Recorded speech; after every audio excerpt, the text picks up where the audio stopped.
오늘은요, 예수를 깊이 생각하라 라는 제목으로 우리 하나님 말씀 함께 나누겠습니다. 우리가 지금 히브리서를 묵상하고 있는데 여러분 히브리서의 주제가 뭐냐? 라고 물으시면 이렇게 대답하시면 돼요. 예수를 깊이 생각하라 입니다. 그래서 오늘 우리가 읽은 이 3장 1절, 12장 1절에 3절이 저는 생각하기 히브리서의 주제 말씀이라고 저는 그렇게 생각을 합니다. 히브리서는요, 사실 이 위기에 처한 이 초대교회 성도들, 그래서 위기라고 하면 신앙의 위기가 왔어요. 그래서 신앙을 버려버릴 수도 있는, 신앙을 잃어버릴 수도 있는 이 위기에 있는 이 성도들에게 간곡하게, 때로는 아주 준엄하게 경고하면서 권면하는 이 말씀이 히브리서인데요. 그래서 그 권면의 내용은 너희들이 진짜 예수를 아니? 정말 예수를 믿니? 아니 예수를 어떻게 알고 지금까지 믿어왔니? 이런 질문들을 던지면서 그래서 예수를 깊이 생각해봐. 이게 히브리서가 전하는 중요한 메시지입니다. 그래서 여러분 히브리서는요, 이게 서신서 안에 들어있거든요. 그래서 우리 사진 성경을 보면 일반 서신 안에 들어있어요.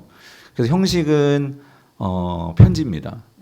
그러니까 서신서 안에 들어있어요. 근데 내용을 놓고 보면은요, 여기는 뭐 처음 인사말도 없고 그냥 바로 다이렉트로 예수가 누군지에 대해서 바로 설명이 들어가요. 그런 걸 보면 얼마나 이 히브리서 저자가 지금 이 교회가 얼마나 큰 위기에 빠졌는지 그걸 우리가 짐작할 수 있단 말이죠. 그래서 이 히브리서는 아마 여러분들이 모든 성경이 그렇습니다. 그렇지만 히브리서는 한편의 설교예요. 설교. 그래서 1장부터 13장까지를 한번 한 자리에서 읽어봐야 돼요. 왜? 이게 설교이기 때문에. 그래서 끊어지지 않고 쫙 논리적으로 연결되는 것을 우리가 볼 수 있어야 되는데, 자, 그래서 이 히브리서는 그렇게 한편의 설교로서 우리에게 이 히브리서 저자가 주시는 메시지거든요.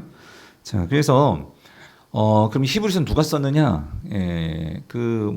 일부 학자들은 바울이 썼을 거다라고 말하지만 요즘 학자들은 바울로 보지 않고요. 예전에는 바울이라고 그렇게 말도 했지만, 그런데 히브리서는 한 가지 분명한 것은 그러니까 구약의 정통한 한마디로 말하면 신학자인 것 같아요. 되게 깊어요. 구약에 대한 이해가. 그래서 아마도 바울이 쓰지 않았느냐 이렇게 추측하기도 하지만, 그런데 바울은 그가 쓴 서신서를 보면 그렇게 자기 고백을 해요. 내가 하나님의 사도고 나는 그 예수 그리스도의 계시를 직접 받았다. 이 중요한 건 이거예요. 직접 받았다라고 말을 하는데, 히브리서는 나중에 여러분이 이미 보셨죠? 2장 3절 같은 데를 보면은 나는 전에 들었다 이렇게 얘기를 하고 있어요. 이 복음을 전에 들었어요. 그러니까 하나 거쳐서 들은 거죠. 이제 그걸 보면은 바울하고는 다른 점이죠. 그리고 이 히브리서는 바울이 말하는 것과 같이 어떤 이런 칭의 교리, 다시 말하면 예수 그리스도의 그 의를 통해서 우리를 의롭다 하시는 하나님의 그 은혜로 우리가 거룩하게 되고 우리가 구원을 받고 의로워졌다. 이런 칭의 교리는 보이지가 않아요. 그래서 바울이 항상 그의 서신에서 말하고 있는 이 칭의 교리가 보이지 않고 하는 점들을 볼 때, 그리고 이 건너 복음을 들었다라고 하는 것을 볼 때 바울이 쓴 것 같지는 않은데, 근데 중요한 건 뭐 누가 썼느냐 그것 떠나서, 근데 중요한 건 이 히브리서는 분명한 것은 이 구약적인 배경을 잘 이해해야지만, 그리고 이 구약을 가지고 이 예수 그리스도가 얼마나 탁월하신 분이냐 이거를 논증해 가고 있거든요. 그래서 이 구약에 대한 이 백그라운드가 정말 깊은 그런 신학자, 하지만 그렇다고 꼭 신학적인 어떤 논쟁이라기보다 지금 이 히브리서가 이 히브리서를 읽는 독자들이 처한 이 교회가 너무나 지금 심각한 신앙의 위기이기 때문에 이 교회에 대한 목회적인 관점에서 이들이 어떻게 다시 신앙을 붙들어야 될지 그 부분을 말해주고 있는 것을 보면 이게 어떤 신학의 논문이 아니라, 그래서 아까 설교다 제가 말씀드린 부분이죠. 그래서 이 목회적인 관점에서, 그래서 여러분 이 히브리서를 보면은요, 이 경고의 말씀이 많습니다. 경고하는 말씀. 너희들 그러면 구원에서 떠나갈 수 있어. 그건 구원받은 거 아니야 하는 이런 말씀들이 많다라는 것입니다. 근데 여러분, 그러면 왜 이 히브리서가 그렇게 위기적인 상황일까? 그래서 학자들은 이 저작 연대를요, 이 히브리서 안에 나오는 객관적인 어떤 그런 뭐 정보는 없지만, 그러나 이 단편적으로 그리고 히브리서 곳곳에 보이는 이런 박해의 증거를 보면서 아마 이게 그리고 분명한 것은 이 서신은 그 구약적인 배경을 갖고 있기 때문에 그러니까 유대인이면서 이제 그리스도인이 된 그 성도들에게 주는 설교다 이렇게 보는데 그런데 이 유대인들이 결국은 이 신앙에서 예수 그리스도를 믿는 신앙을 버려버리고 다시 이 배교라는 이런 말씀의 경고가 나오는 걸 볼 때 그러니까 이들이 다시 이 유대교로 돌아가려고 하는 이러한 모습들이 히브리서에 나온단 말이죠. 이런 거를 볼 때 학자들 연구를 하죠. 왜 유대인들이 그렇게 다시 기독교인이 되었다가 왜 또다시 왜 다시 유대교로 돌아가려고 하는 것일까? 그럴 때 그걸 중요하게 보는 이유는 박해거든요. 박해. 이 초기 기독교의 이 박해. 그래서 이 초기 기독교의 박해를 뭐 일찍 잡는 사람은 AD 54년경부터 보기도 하지만 히브리서에는 아주 극심한 박해. 물론 그 박해가 요한 계시록을 쓴 요한의 이러한 그 AD 90년대 그 박해도 아주 극심한 박해였거든요. 근데 그 이전의 박해를 생각해 볼 때는 기독교 역사에서 이 네로의 박해, 그게 AD 64년이거든요. 그래서 60년에서 70년 그 사이를 잡고 이 서신에 쓰여진 시 연대를 잡습니다. 근데 제가 왜 이걸 장황하게 설명드렸냐면요. 그러니까 여러분이 한번 생각해 보시라 그 소리예요. 뭐냐면 우리도 잘 알지만 이 네로 황제의 박해가 극심했죠. 그래서 히브리서 안에 보면 10장에도 그렇고 11장에도 그렇고 그런 박해의 흔적들이 나와요. 그래서 이들이 어떤 박해를 당했냐면 이들이 이제 그 공동체 안에서 조롱을 당하죠. 그리고 또 그들의 모든 소유를 다 빼앗깁니다.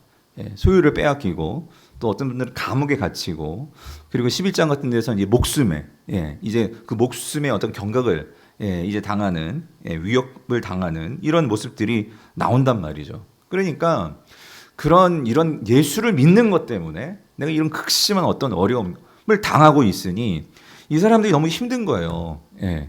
그래서 그렇다면 뭐 기독교도 그렇고 유대교도 그렇고 똑같은 하나님을 믿는 것 같은데 그럼 차라리 그냥 박해가 없는 왜 그랬냐면 여러분 잘 아시잖아요. 기독교는 예수 그리스도를 큐리오스라고 주님이라고 고백을 한단 말이에요. 그런데 그때 주님은 로마 황제가 그 로마 사회에서는 큐리오스였잖아요. 그런데 이 예수 그리스도를 주님이라고 하시고 하나님 나라의 왕이라고 하시고 이러한 기독교인들의 그런 고백과 이러한 그들의 교리가 로마에게 마땅치가 않은 거죠. 그러니까 이 그리스도인들을 핍박했단 말이죠. 그리고 또 유대인들의 입장에서는 이 기독교인들이 이제 포교를 할 때, 그러니까 전도를 할 때 바울의 전도를 봐서도 알겠지만 회당에 들어와서 유대교 사람들이 모이는 곳이 회당이잖아요. 근데 거기에서 이 복음을 전하면서 유대교에 있던 사람들을 기독교로 개종시킨단 말이에요. 그러니까 유대교도 어떤 면에서는 이 기독교인들에서 반감을 갖고 있는 그런 상황이 있었죠. 뭐 이런 여러 가지 상황 속에서 그러다 보니 기독교가 여기 치이고 저기 치이고 이런 힘든 상황이었단 말이에요. 그런 상황에서 신앙을 지킨다는 것이 이 사람들이 너무나 큰 부담이었고 어려움이다 보니 그러니 그냥 하나님 섬기는 옛날 유대교로 가자 이렇게 되는 상황이었다는 거죠. 그래서 성도님들 이 히브리서는 결국 이거예요. 흔들리는 신앙의 성도들에게 그러니까 이 믿음 너희들이 지키는 그 믿음의 근본이 뭐고 그리고 너희들이 믿고 있는 예수가 누군지를 정말 알고 너희들이 그렇게 옛날로 돌아가려고 하는 거냐? 이거를 이제 논증하는 설교를 하는 거죠. 자, 근데 여러분 그러면 오늘 우리가 이 히브리서를 읽을 때 그러면 이 히브리서가 오늘 우리에게는 어떤 상황에서 어떻게 메시지로 다가오냐 말이죠. 근데 여러분 우리는 지금 뭐 이런 로마 박해 같이 여러분 예수 믿는다고 막 감옥에 끌려가고 막 얻어맞고 뭐 십자가에 달고 그런 건 아니잖아요. 그죠? 이런 박해는 아니지만 그럼에도 불구하고 우리도 여러분의 상황을 놓고 보면 각자 상황 속에서 어떤 분은 가족 안에서 이 관계의 문제, 어떤 분들은 직장 안에서 내가 예수 그리스도를 믿는 것 때문에 당하게 되는 어떤 그런 문제. 또 이뿐만 아니라 여러분들 경제적인 어떤 그러한 어려움, 또 심지어 또 여러분들 가운데는 건강상의 어떤 그런 어려움 속에서 이런 삶의 위기들이 찾아온단 말이죠. 그런 위기들이 찾아올 때 여러분들에게 있어서는 믿음이라는 것이 도대체 뭐냐는 거예요. 그러니까 우리가 신앙이 있다고 하지만 내가 결정적인 어떤 상실의 어떤 아픔, 뭐 망함의 어떤 그러한 어려움, 또 인생에 있어 죽음의 어떤 그런 그 문 앞에서의 어떤 두려움, 뭐 우리가 다 살면서 그런 문제를 만나는데 그런 문제 앞에서 도대체 예수님은 여러분의 문제와 무슨 상관이 있고 예수님을 믿는다는 것은 여러분의 실질적인 삶에서 도대체 그것이 무슨 영향력이 있냐는 거죠.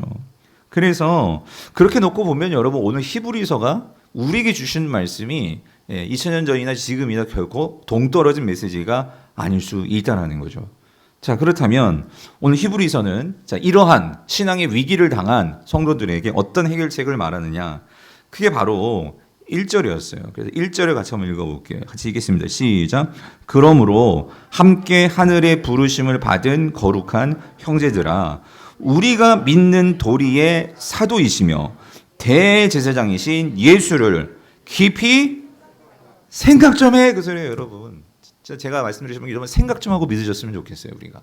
내가 도대체 뭘 믿는 건지, 그리고 예수를 믿는데 여러분 예수가 나에게 어떤 분인지, 그리고 우리 제자훈련생들에게 제가 도전했던 예수를 닮고 싶은데 도대체 뭘 닮고 싶으신 건지, 내가 예수님을 따르는데 왜 따라야 하는 건지에 대한 분명한 여러분의 삶에 지금 이 예수 그리스도가 우리의 믿는 도리의 사도이시며 그리고 대제사장이라는 이러한 히브리서가 전해주는, 그러니까 이러한 이해가 우리의 삶에서 이런 밖의 상황에서 그거를 견뎌낼 수 있는 힘이고 능력이 되는데 과연 그거를 아냐 그 소리죠.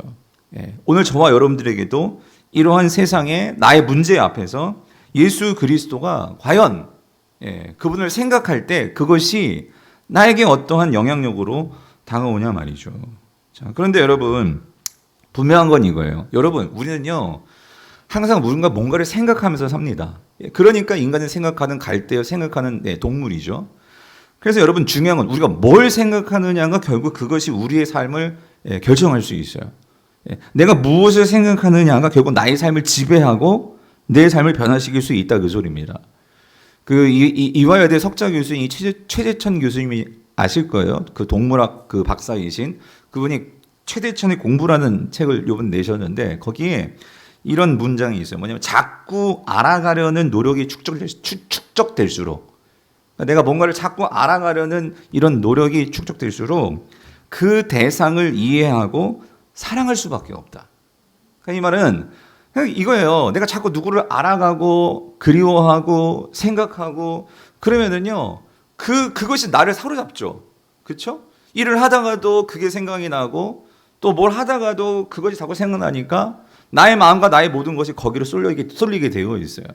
그것이 나를 사로잡는다 그 소리입니다.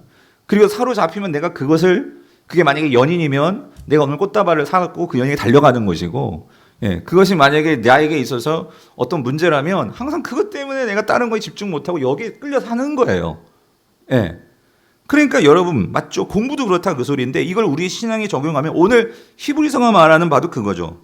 다시 말하면 내가 자꾸 알아가려는 노력이 축적될수록, 다시 말하면 여러분들이 정말 예수 그리스도를 알았는데 이게 내 삶에서요 그냥 우리가 머리로만 아는 것이 아니라 그 예수 그리스도를 내가 삶 속에서 그 예수의 말씀대로 순종하고 또 예수님과 함께 하면서 나의 삶이 바뀌는 것이 자꾸 경험되어질수록 내가 그 알아가는 노력이 축적되면 축적될수록 우리는 주님을 사랑할 수밖에 없죠. 그리고 주님을 사랑하니까 그분의 말씀에 따라 순종할 수밖에 없고, 그러면 돌이켜 생각해 보면 우리가 예수를 깊이 생각하지 않기 때문에 결국 우리는 뭐예요? 지금 히브리서 성도들은 지금 내가 기독교를 믿을까 유대교를 믿을까 이 우왕좌왕하고 있는 거예요. 결론은 뭐예요? 그러니까 내가 지금 박해를 받고 있기 때문이지만 지금 실질적인 내가 당하고 있는 문제는, 그런데 그거는 표피적인 문제이고 정말로 내가 예수 그리스도를 깊이 알고 그거를 내가 정말로 사랑하게 된다면 여러분 박해 할아버지가 와도 여러분 흔들리겠어요? 안 흔들린다 그 소리입니다. 그래서 여러분 중요한 게 뭐냐면은요, 그러니까 이거예요. 내가 뭐의 생각에 지배를 당하면서 사는 거예요, 여러분. 사람은 인간은요 그러니까 내가 이 세상에서 살아가면서 여러분 제가 지난주에 설교했어요. 사단은 결국 우리의 구멍난 부분들을 가지고 거기에다가 사단이 들어가서요. 그러니까 사단의 생각들이 뭐예요? 분노, 미움, 시기, 질투, 두려움, 염려. 이게 다 사단이 주는 뭐예요? 생각이잖아. 생각. 예. 그 생각이 들어가면 결국 내가 거기 사로잡히면 우리는 거기에서 내가 주저앉게 되고, 예. 신앙 잃어버리게 되고, 예. 자포자기하게 되고, 예. 극단적으로는 내 목숨까지도 끊어버리게 되고, 이런 일이 벌어진다 그 소리죠. 그래서 오늘 예수를 깊이 생각하라 그 말은 여러분 이거예요. 내가 예수를 깊이 생각하게 되면 결국 나에게 주어지는 게 뭘까요? 예수 그리스도의 통치입니다. 예수 그리스도가 나의 삶을 다스리기 시작한다 그 소리예요. 근데 여러분 이거 아세요?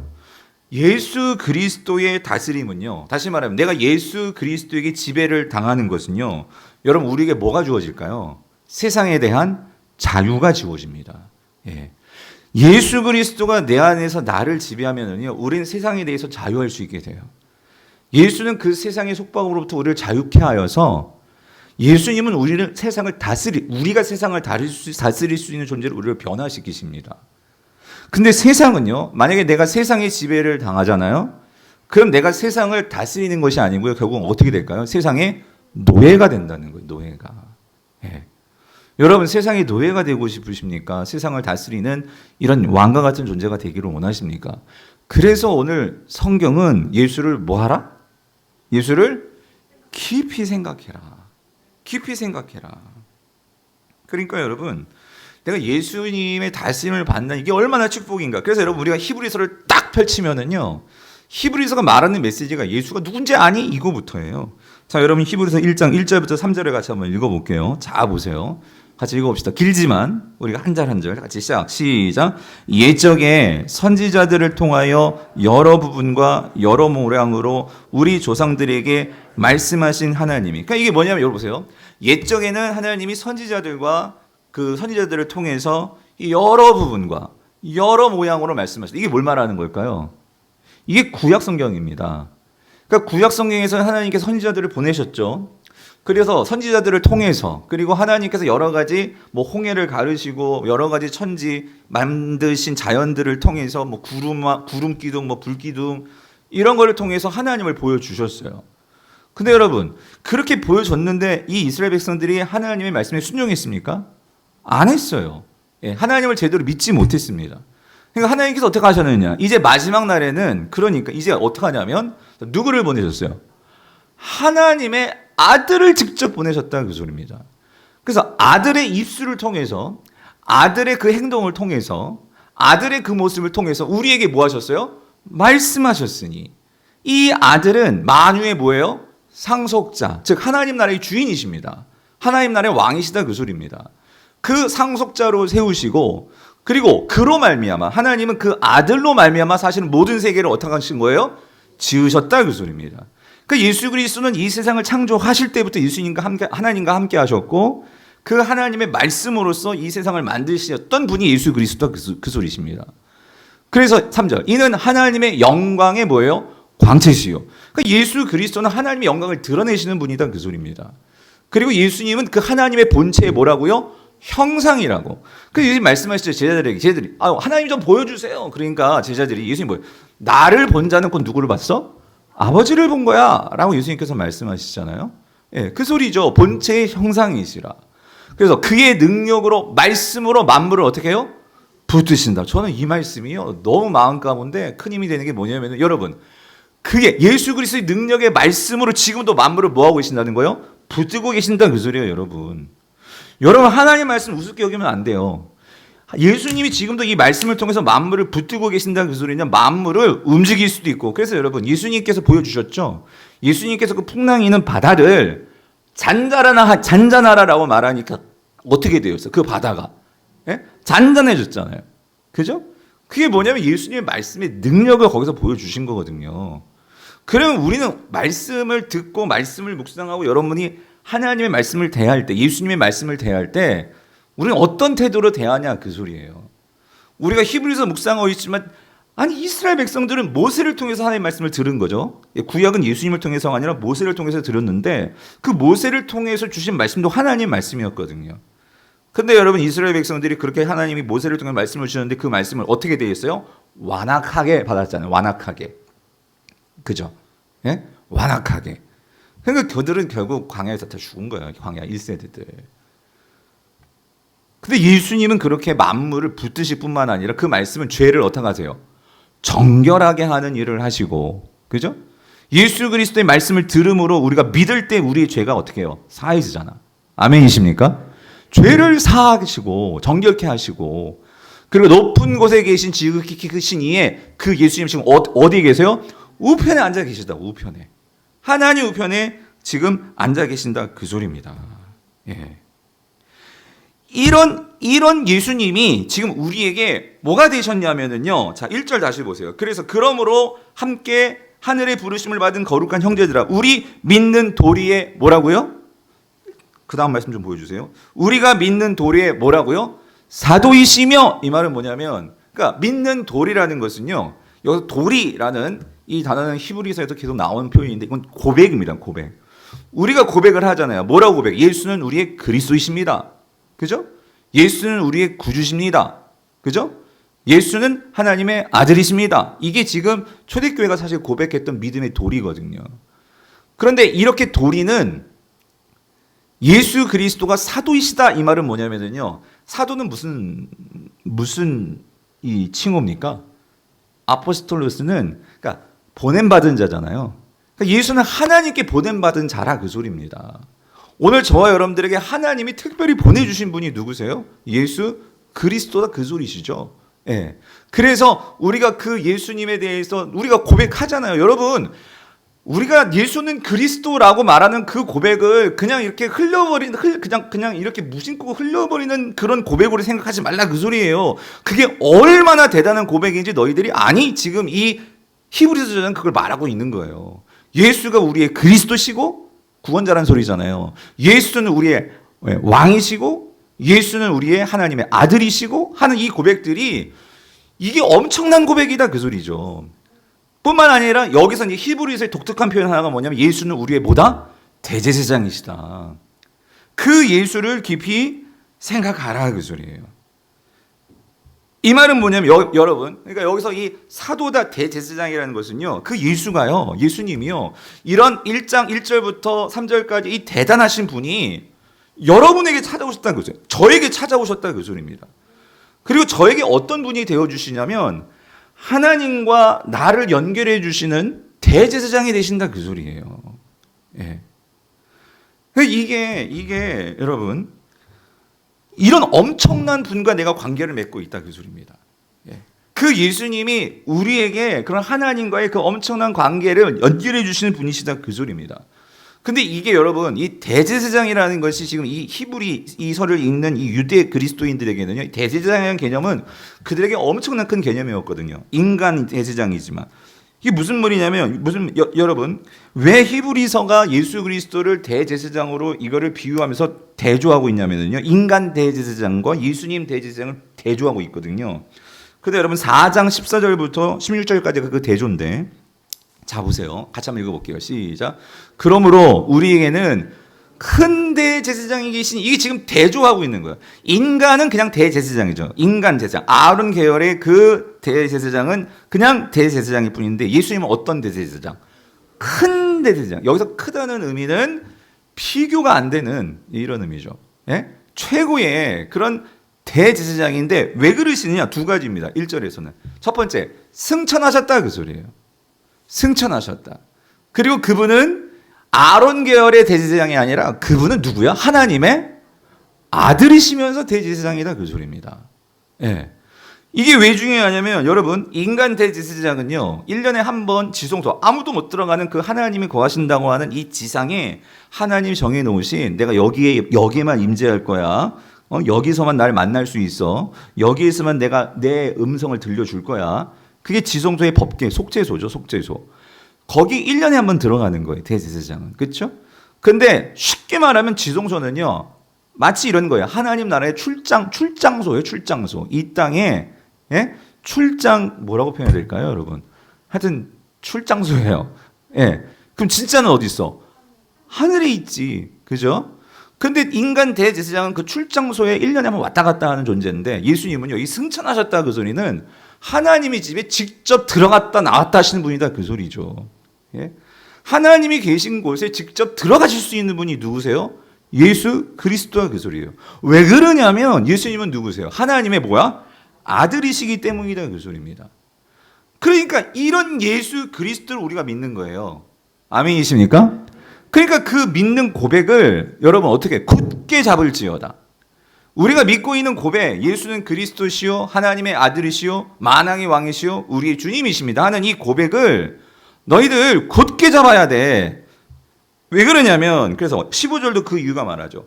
그런데 그 대제사장이 어떤 대제사장이냐면 뭐래요? 우리의 연약함을 동정하지 못하시리가 아니요. 이건 동정한다는 소리요, 못한다는 소리요? 동정하고도 남다 그 소리죠. 동정하실 분이시요. 그리고 모든 일에 우리와 어떻게 똑같이 시험을 받으셨지만 그분은 뭐가 없어요? 죄가 없다. 그러니까 죄가 없는 분이 왜 그런 고통, 십자가의 그 고통을 왜 당하시냐 말이에요. 한 가지 유일한 이유는요. 오늘 우리에게요. 이 은혜를 주시기 위해서 16절. 그러므로 우리가 뭐예요? 긍휼하심을 받고. 그러니까 여러분 이겁니다. 긍휼하심을 받는다는 것은 하나님은 인간이 아니셨기 때문에 여러분 어떤 면에서는요. 우리가 하나님을 너무 멀리 느껴질 수 있어요. 근데 예수님은 이 땅에 오셔서 그 모든 고통을 고난을 다 받으셨죠. 그렇죠? 그래서 우리가 5장에서 봤잖아요. 고난으로 순종을 통해 그 순종을 배웠다라고 제가 몇 번 강조했잖아요. 그 왜 그러시는 거예요? 오늘 우리에게 하나님이 얼마나 우리를 사랑하시는지를 예수님께서 친히 그 몸으로 보여주시고 그리고 오늘 여러분의 그 아픔과 고통을 하나님께 고스란히 그 모든 것들을 전달해 드리기 위해서 우리의 대제사장이 되셨다 그 소리입니다. 연결해 주시는 분, 하나님의 마음을 온전히 그 찢어지는 가슴의 십자가를 통해서 아버지의 그 사랑을 보여주시기 위해서 온전한 순종으로 우리에게 다가오셨고 인간이 되셔서 지금 여러분이 지금 고통스러워하고 힘들어하고 하는 모든 것들을 고스란히 예수님의 몸으로 다 경험하셔서 그걸 가지고 승천하셔서 그걸 가지고 하나님 보좌 우편에 앉으셔서 그 하나님께 그 모든 것들을 아뢰 주실 수 있는 우리의 유일한 뭐예요? 중보자. 예. 그 중보자가 우리 예수 그리스도시다. 이걸 말하고 있는 거죠. 그렇기 때문에 우리가 어때요? 긍휼하심을 받고 자, 어떤 은혜? 때를 따라 돕는 은혜. 예. 이 때를 따라 돕는 은혜를 우리가 이제 얻을 수 있다 그 소리입니다. 아멘이십니까? 때를 따라 돕는 은혜 무슨 말이냐면 여러분 여기는 우리의 신뢰도 들어가야 돼요. 이 때는요 결국 하나님의 때입니다. 하나님의 때, 우리 때가 아니라 때를 따라 돕는 은혜는요 이렇게 중보해 주시기 때문에 하나님은요 우리 상황을 너무나 잘 아신다 그 소리입니다. 그렇기 때문에 여러분 하나님은 타임의 귀재이십니다. 우리에게 정말 중요한 그 때에 하나님은 역사하신다. 은혜를 반드시 주신다 그 소리입니다. 그렇기 때문에 우리는요 이제 그런 하나님을 신뢰함으로 누가 계시기 때문에 대제사장이 계시기 때문에 여러분 우리가 이 대제사장이 없으면 우리는 하나님 앞에 나아갈 수도 없죠. 그죠? 그리고 하나님이 과연 내 마음을 아실까? 우리는 항상 의심하는 거죠.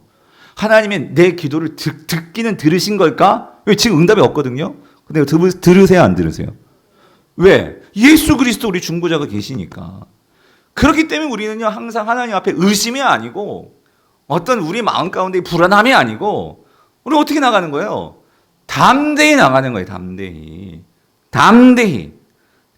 나가야 한다. 나갈 수 있다. 이게 우리에게 준 축복이라 그 소리입니다. 그런데 너희들이 이 예수를 버린다고? 이 예수를 버리고 다시 옛날 그 삶으로 그냥 돌아간다고? 정말 그렇게 할 거야? 지금 이걸 말하고 있는 거죠. 여러분 어떠십니까, 여러분? 여러분 삶에서 예수를 붙든다는 거.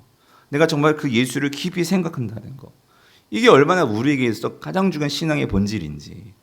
여러분 신앙의 껍데기에 우리가 너무 이렇게 익숙해져 있는 것 같아요. 여러분 신앙은요 본질을 회복해야 되는데 다시 한번 여러분이 예수 그리스도를 어디까지 깊이 생각해 보셨냐고요.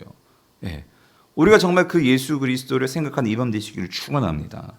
그러면 제가 두 가지를 말씀드리고 싶은 거예요. 도대체 조금 더 깊이. 그럼 예수를 깊게 생각한다는 게 뭐냐? 네. 그래서 첫 번째는요. 오늘 히브리서 말하는 것처럼 그러니까 굳게 잡는 거예요. 결국 믿음의 도리를 굳게 잡아라. 그럼 굳게 잡는다는 게 좀 더 구체적으로 뭐냐? 결국 그거는요. 히브리서에서 말하는 예수 그리스도의 말씀을 말씀을 목숨 걸고 붙드는 거예요. 여러분. 말씀을, 주님께서 하신 말씀을 붙잡고 사는 겁니다. 아무리 힘들고 돈이 없고 목숨이 위태하고 내가 정말 어려워도 말씀 붙들고 견디는 거. 성도들에게는요, 그 말씀의 줄이 내려왔거든요. 예? 하늘로부터 이 땅 가운데 우리에게 살 그 말씀의 줄을 하나님께서, 예수 그리스도께서 내려주시고 계시거든요.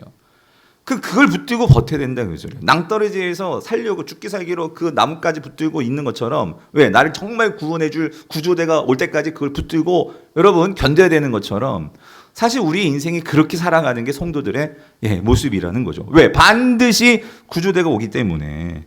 그래서 여러분 히브리서 3장 6절을 보세요. 같이 읽어볼게요. 시작. 그리스도는 하나님의 집을 맡은 아들로서 그와 같이 하셨으니, 뭐냐면 우리에게 대제사장이시고 우리에게 사도가 되시고 우리에게 그런 구원을 주시고, 아무튼 이 모든 것들을 다 하셨으니 우리가, 근데 그 주님은 이제 하나님 보좌 우편에 앉아 계시잖아요.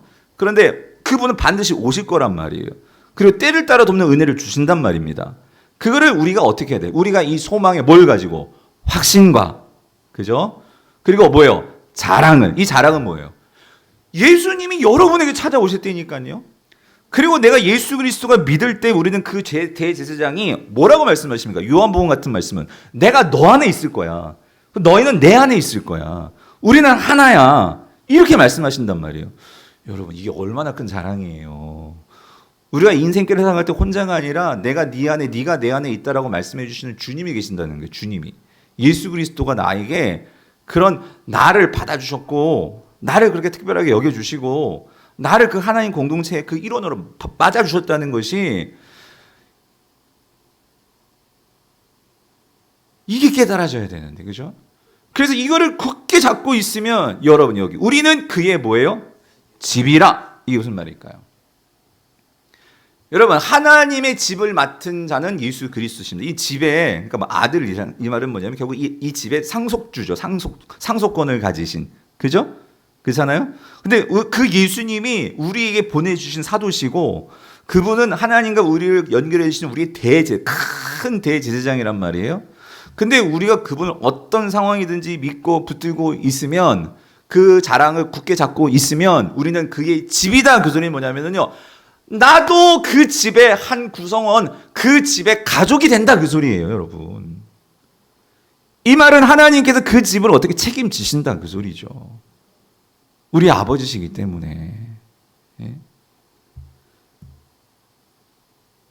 그래서 우리가 하나님의 가족의 일원이라면, 여러분, 우리가 가족이 되었잖아요. 아멘이십니까? 그럼 우리가 그 가족 안에서 아버지가 주시고 우리 형님이 주시고 우리 예수 그리스도가 주시는 이 말씀을 우리가 어떻게 받아야 되겠어요, 여러분? 그래서 히브리서 3장 7절 8절에 이어서 이걸 말하는 거예요. 그러므로 성령이 이르신 바와 같이 오늘 너희가 그의 뭘 듣거든? 음성을 듣거든. 이 누구의 음성이에요? 예수 그리스도의 음성을 듣거든. 예?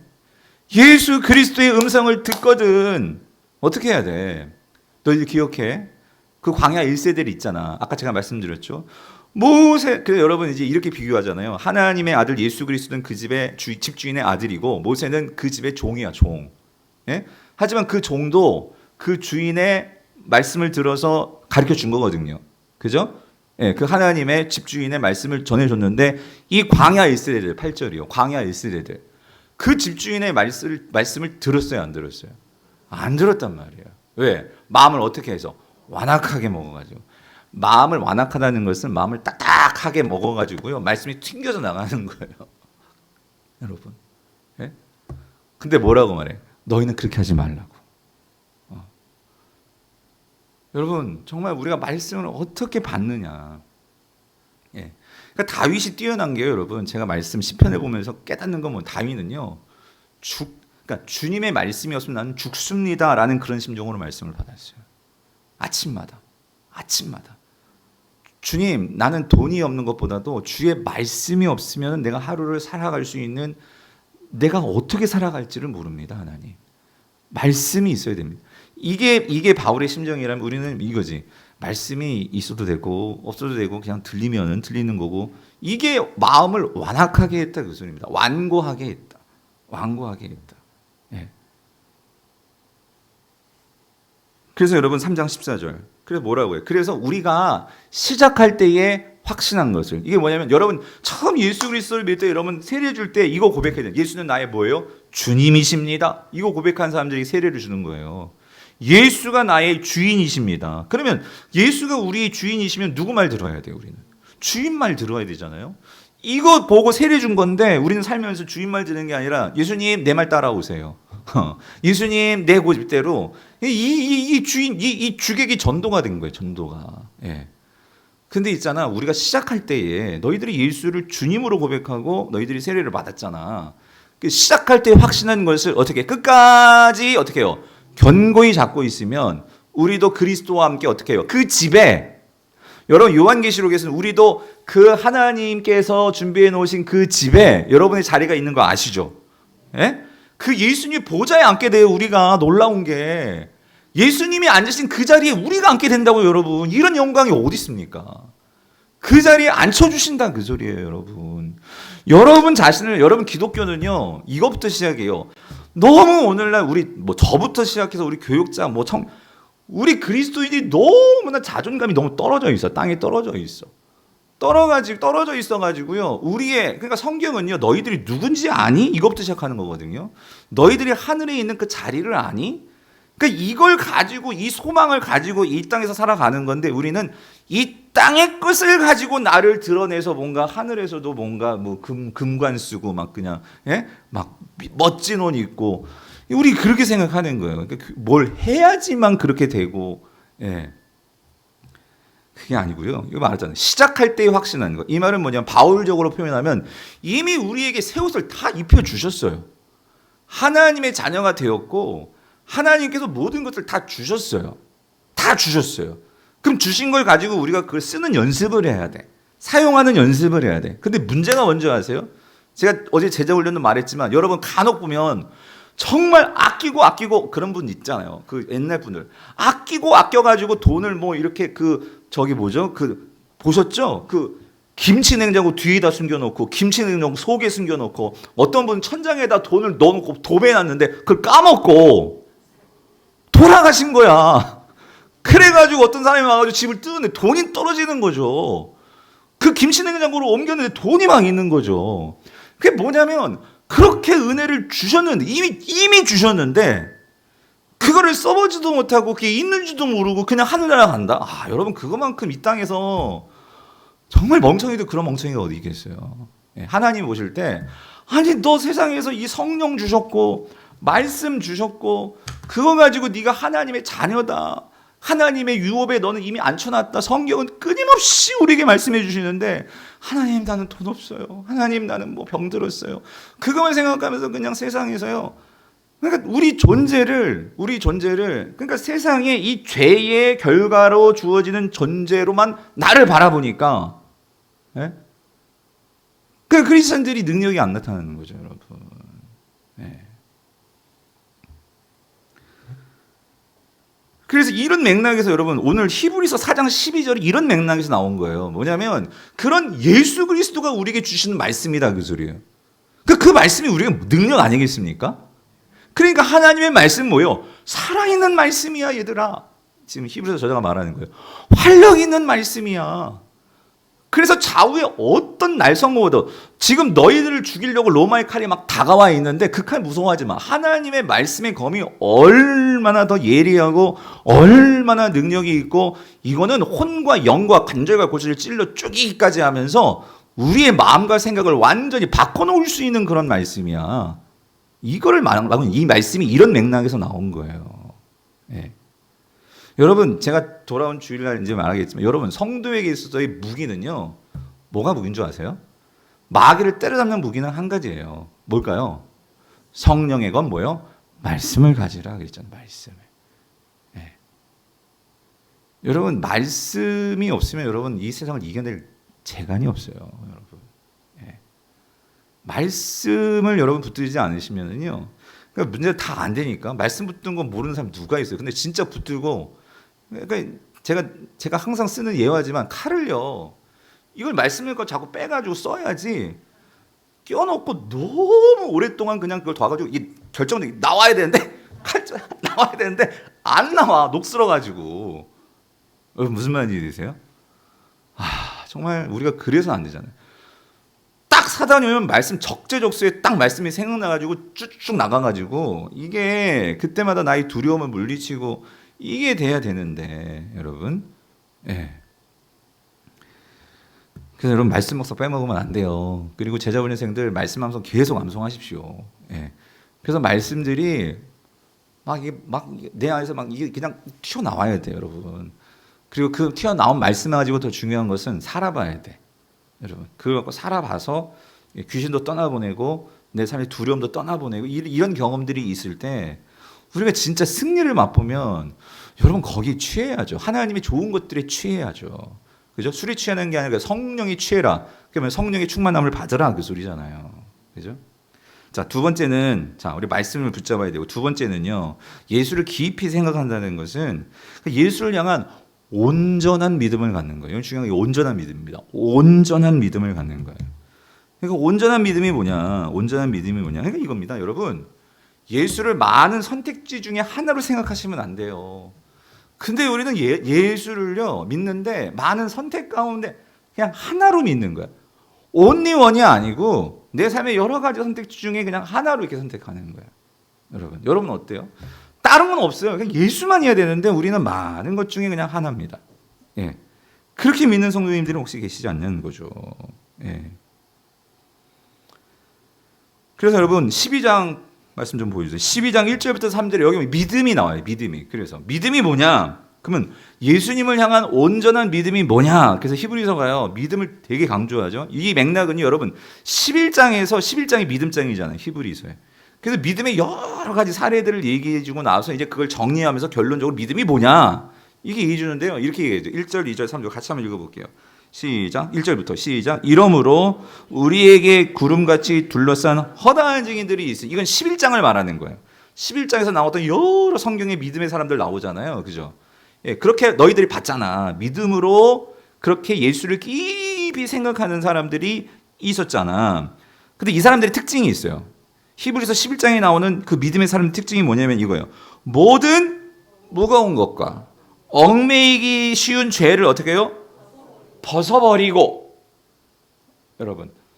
여러분 모든 무거운 것과 얽매이기 쉬운 죄 그랬잖아요. 이 죄가 여러분 우리가 생각하기에 뭘 생각하십니까? 그러니까 이거예요. 결국 우리를 이 세상에서 예수님께 집중하지 못하도록 하는 모든 것들은 이게 다 이거예요. 예? 무거운 것과 우리가 얽매이기 쉬운 것. 예. 이것들을 빨리 우리가 그걸 캐치하고 이걸 이해하고 이거 하나님께 집중하지 못하게 하는 거구나. 예수님께 집중하지 못하게 하는 거구나. 그걸 빨리 어떻게 해야 돼? 그걸 제거해야 돼. 그러니까 거기에 우리가 시선을 두면 안 돼. 그죠? 그리고 중요한 거 뭐가 필요하냐면 온전한 믿음으로 나아가려면 뭐가 필요해? 인내로서예요. 인내로서. 그러니까 여러분 인내는요 꼭 참는 게 아니라 말씀드렸죠? 예수는 우리에게 하나님께서 보내주신 사도시고 그리고 우리의 대제사장이기 때문에 그리고 우리와 함께 하시는 분이시잖아요. 그죠? 인내는요 여러분 소망에서 나옵니다. 예, 소망이 없으면 인내할 수 없어요. 근데 그 소망을 주시는 게 뭡니까? 말씀이죠. 여러분. 그러니까 말씀이 없으면 소망을 가질 수가 없어요. 그러니까 말씀에서 소망이 나오고 그 소망이 우리를 어떻게 해요? 인내하게 한단 말이에요. 그죠? 그래서 인내를 가지고 우리가 끝까지 달려가는 거. 이 경주잖아, 경주. 그죠? 그게 믿음입니다. 그게 온전한 믿음이라는 거예요. 그게 온전한 믿음. 그래서 보세요. 2절. 그래서 그렇기 때문에 믿음의 주요 또 온전하게 하시는 이 예수를 어떻게 해요? 바라보자. 예. 그는 그 앞에 있는 기쁨을 위하여 십자가를 참으사 부끄러움을 개의치 아니하시더니 하나님 보좌 우편에 앉으셨느니라. 2절은 뭐냐면요. 여러분 11장에서는요. 사람들의 믿음의 예를 설명해 주는 거예요. 그리고 나서 1절에서 믿음이 뭐냐 하는 것을 11장을 요약해 주고 우리 또 한 가지 아주 중요한 모델이 있어. 우리에게 진짜 믿음의 오리지널 샘플이 있어. 그게 누구실까요? 예수 그리스도가 온전한 믿음의 샘플이다 그 소리예요. 하나님을 향한. 그래서 우리가 왜 예수를 깊이 생각해야 되느냐. 이 말은 다른 말로 말하면 예수를 바라본다 그 소리거든요. 근데 여기 중요한 단어가 있어요. 여기에. 믿음의 주요 그랬잖아요. 믿음의 주요. 그리고 우리를 어떻게 해줄 수 있어요? 온전하게 하시는 이 누구? 예수를 바라보자. 여러분, 우리 제자훈련 생활 배웠어요. 마태복음 5장에서요. 하나님께서 저와 여러분들을 향한 하나님이 가지신 꿈이 있습니다. 기대가 있습니다. 오늘 저와 여러분들이 하나님 나라에 들어오는 것, 우리를 구원시키는 것도, 그러니까 하나님 나라에서 이제 함께 되는 게 하나님의 큰 꿈이고요. 하나님께서 저와 여러분들이 이 땅 우리가 살아가잖아요. 아직 여러분들을 부르시지 않고 이 땅에 남겨놓으셨잖아요. 그럼 하나님께서 저와 여러분들이 가지시는 꿈이 뭔지 아세요? 기대하는 게 뭔지 아세요? 뭐죠? 양 집사님? 기억 안 나요? 제자들님들? 우리 어떻게 되는 거? 하나님이 온전하신 것 같이 너희들도 뭐하라? 이제 생각나네, 여러분. 예? 하나님이 온전하신 것 같이 너희도 온전하게 되는 거, 이게 하나님께서 바라시는 꿈입니다. 그러니까 온전해진다는 건 뭐냐면 우리가 완전해지는 거거든요. 그러니까 우리가 성도들이 이 땅을 살아갈 때 세상 사람들을 보세요. 온전치가 못해요. 겉으로는 온전해 보이죠. 그러나 마음에 구멍난 사람들입니다. 근데 성도는요, 겉은 좀 후질구릴지 모르지만 여러분, 속은요 다 꽉 찬 사람입니다. 왜? 예수를 충만하니까. 예? 성령으로 충만하니까. 그럴 때 여러분, 속이 꽉 찬 거예요. 하나님으로 꽉 찰 때 여러분, 아무리 후질구려해도 속이 뻥 뚫려 있는 사람은요 항상 이렇게 의기소침해지는 거예요. 근데 여러분, 예수님을 보십시오. 예수님은 머리 들 곳도 없었고 집도 없었고요. 예수님은 뭐 사람들에게 자랑할 학벌도 없었습니다. 뭐 예수님은 뭐 세상에 빽이 있는 것도 아니고, 근데 그 속에 꽉 찬 분이셨어요. 뭐로 온전하신 분이야? 하나님으로 온전하신 분이셨어요. 예. 그럴 때 예수님은 이 땅을 살아갈 때 뭐 사단 뭐 어떤 것도, 아니 대제사장 로마 황제도, 아니 그 빌라도도 뭐요? 두렵지 않으신 거지. 예. 여러분, 우리가 이런 걸 담고 싶은 거 아니에요, 여러분? 우리가 인생을 살아갈 때 예수님의 겸손도 담고 싶고 예수님의 인내도 담고 싶고 하지만, 진짜 우리가 이 생을 살아간다면 이런 능력이요, 정말 세상 누구 앞에서도 기죽지 않는, 그죠? 왜? 내 안에 하나님으로 가득 차 있으니까. 우리 청년들이 정말 이런 배짱과 이런 우리 주일학교가 정말 이런 하나님으로 가득 찬 다음 세대들이 된다면, 여러분, 그게 얼마나 크게 성경에 나오는 다니엘이고 요셉이고 느헤미야고 이런 사람들 아니겠어요? 예, 이런 꽉 참. 그래서 여기 중요한 게 이거. 제가 왜 이 얘기를 했냐면, 여기 믿음의 주요 그랬잖아요. 이 주라는 단어가 큐리오스가 아니고요. 여기서는요, 이 주라는 소리는요, 이게 아르케고스예요. 이 아르케고스는 뭐냐면 2장 10절에도 나오지만 창시자라는 소리, 창시자. 그래서 히브리서 2장 10절에는 구원의 창시자, 예수 그리스도는 우리의 구원의 창시자다, 이렇게 얘기 나오거든요. 무슨 말이냐면, 여러분, 우리의 믿음의 창시자는 누구일까요? 예수 그리스도시라는 거예요. 믿음은 내가 믿어야지, 이게 믿음이 아니고요. 예수를 바라보면 당연히 그 안에서 생겨나는 게 뭘까요? 믿음이다, 그 소리입니다. 예. 내가 예수님을 알면 알수록 우리 믿음은 성장할 수밖에 없어요. 예. 우리가 예수 그리스도를 정말 깊이 생각하면 생각할수록 우리는요, 믿음의 완성자가 되는 거예요.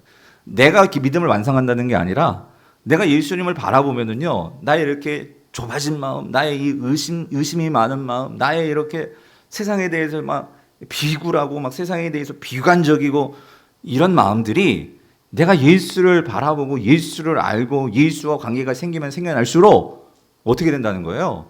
나에게 이 온전한 믿음이 충만하게 생겨난다, 그 소리입니다. 예수가 믿음의 주시기 때문에, 믿음의 창시자이기 때문에. 그렇기 때문에 우리가 그 믿음의 창시자와 함께 우리가 정말 이 땅을 살아가면, 여러분, 우리가 어떻게 온전해집니까? 내가 뭐 어떻게 완전해질 수 있습니까? 그런데 우리가 어떻게 된다고요? 온전하게 하시는 이인. 누가 온전하게 해준다는 소리예요? 예수 그리스도가. 그 예수를 바라보자, 그 소리죠. 바라보자. 그래서 여러분, 히브리서 11장 1절은요 이렇게 말하죠. 그래서 믿음은 뭐래요? 11장 1절. 자, 믿음은 뭐예요? 바라는 것들의 실상이요, 그다음에 보이지 않는 것들의 뭐다? 증거다라고 말하고 있어요. 히브리서가 어려워요. 단어 자체들이 이게 여러분, 이게 확 이게 들어오는 것 같으면서도 이 원어적인 이 번역이기 때문에 어려운 건데, 여러분, 믿음은 바라는 것들의 실상이다, 이게 무슨 말인가요? 그러니까 여기 이 실상이라는 단어는, 이게 휘포스타시스라는 단어는 이게 본질이다, 혹은 결국 여러분, 이 본질에서 나오는 게 뭐냐면요. 진짜 본질을 알아야지만 우리는 확신할 수 있어요. 가짜를 가지면 확신할 수 없어요. 진짜를 가져야지만 우리가 확신할 수 있다 그 소리입니다. 그러니까 여기 믿음은 바라는 것들의 진짜다. 그러니까 확신이다 이 소리예요. 그러므로 보이지 않는 것들의 증거다. 이 소리 뭐냐면요. 내가 진짜 믿음이 있을 때 우리의 삶 속에서 증거들이 나타난다. 그 소리예요. 정리하면 이렇게 해석할 수 있어요. 이 말이 뭐냐면요. 그러면 여기서 믿음은 바라는 것들의 확신이다. 이 소리면 이걸 질문해 보셔야 돼요. 바라는 것들의 확신. 그럼 바라는 것인데 이 바라는 거는 누가 바라는 걸까요? 이 질문을 꼭 하셔야 돼요. 우리는 흔히 이거 믿음 바라는 건 내가 바란다고 생각하는데 아니에요. 하나님이 바라는 거예요. 하나님이 바라는 거. 믿음은 내가 바라는 여러분 인간이 바라는 건 결국 욕심 덩어리들이 바라게 되어 있어요. 우리의 마음은 그냥 놔두면은요, 우리는 욕심으로 흘러가요. 내 야망으로 흘러가고. 그런데 여기서 바라는 것은요, 하나님이 우리를 향해서 정말 좋은 것 주시려고 바라는 게 있다 그 소리입니다. 예. 저와 여러분들의 아버지시기 때문에 그래서 예수님이 이렇게 기도하시라는 거예요. 하늘에서 뜻이 이루어진 것 같이 그 뜻이 어디서 이루어지도록? 그게 뭐냐면 이거라니까요. 하나님이 바라는 것을 우리가 바랄 수 있어야 된다 그 소리입니다. 그게 진짜다 그 소리예요. 그게 진짜. 그게 본질이다 그 소리예요.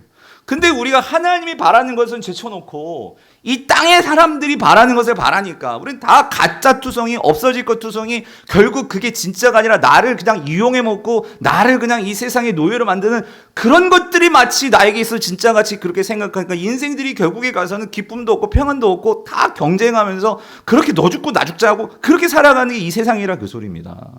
성도는 거기 속으면 안 된다 그 소리예요. 성도는 하나님이 바라는 것들에 대해서 확신을 가질 때 우리가 이 세상에서 그 보이지 않는 것들이 결국은 뭐예요? 하나님이 우리에게 진짜 주시려고 하는 것이 보이지 않는 것들이 많잖아요. 그죠? 성령이 보여요? 하나님 나라가 보여요? 안 보이는데 성경은 항상 우리에게 뭐라고 말해요?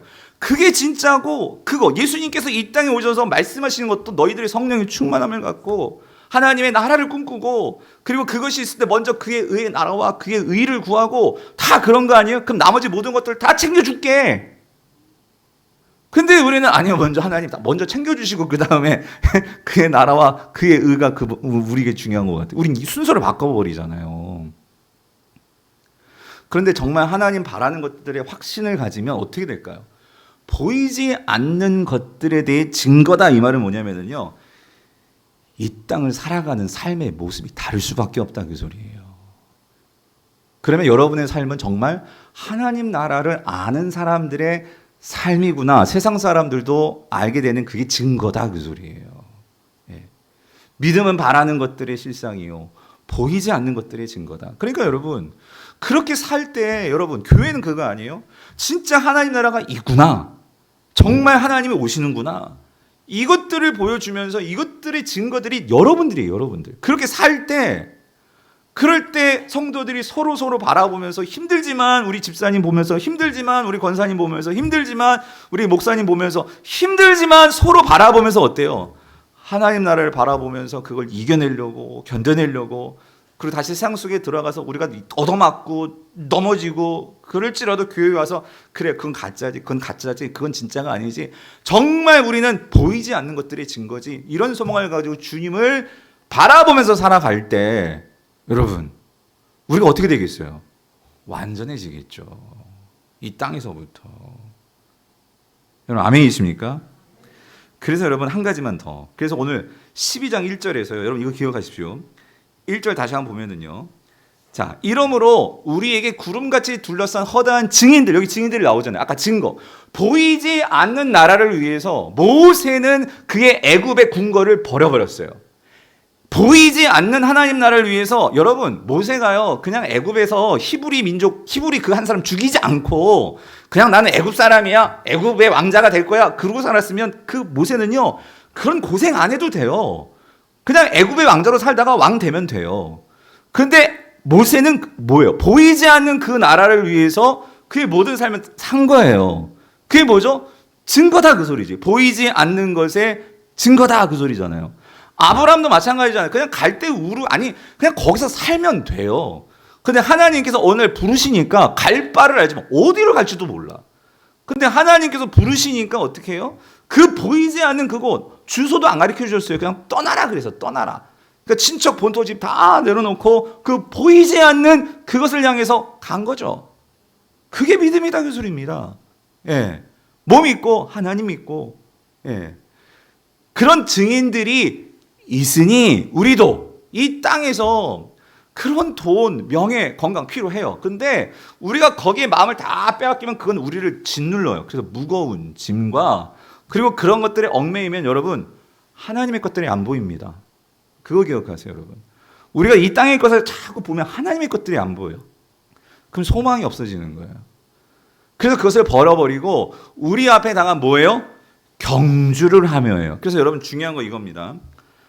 오늘 하나님께서 저와 여러분들을 이 땅에 뭐로 부르셨냐면요. 히브리 기자는 이렇게 얘기해요. 너희들이 지금 뭐 하고 있는 건지 뭐 하고 있는 줄 알아? 너희들은 지금 경주하고 있는 거야. 무슨 말이냐면 여러분 다 하나님 나라의 대표 선수들입니다. 예. 이 세상이라는 경주, 이 세상이라는 이 경기장 안에서 우리는 사실 지금 뭐 하고 있냐면 경기를 하고 있는 거예요. 경기를 하고 있는데 우리는 어떤 경기를 하고 있냐면 제가 이 말씀 묵상하면서 딱 이게 생각났어요. 이게 뭐냐면요. 릴레이 경주입니다. 릴레이. 무슨 말이냐면 우리가 경주를 하는데 여러분 릴레이는 혼자 뛰는 게 아니라 어떻게 뛰어야 돼? 앞에 가는 내 앞에 가는 선수 바라보면서 어떻게 해요? 계속 보고 있어야지. 그죠? 그러다가 이제 돌아오면 어떻게 해요? 그거 받아가지고 또 뛰는 거지. 그렇죠? 계속 릴레이. 그래서 여러분 우리가요 이 경기에서 승리하려면은요 어떻게 되는 줄 아십니까? 그래서 2절인 거예요. 2절 다시 한번 보여주세요. 믿음의 주요 온전케 하시는 이인 누구요? 예수를 바라보자. 그러니까 무슨 말이냐면 제일 먼저 뛰신 1번 주자가 누굽니까? 예수 그리스도십니다. 그 예수 그리스도가 거의 승리해 놨어. 그 다음에 뭐예요? 우리의 앞서간 신앙의 선배들도 그 예수님 바라보면서 뛴 거예요. 뛰었다고. 그 하나님 나라 보이지 않는 그 하나님 나라를 위해서. 이젠 누가 뛰어야 돼? 지금 누가 뛰고 있는 거예요? 저 여러분들이 뛰고 있는 거예요. 예?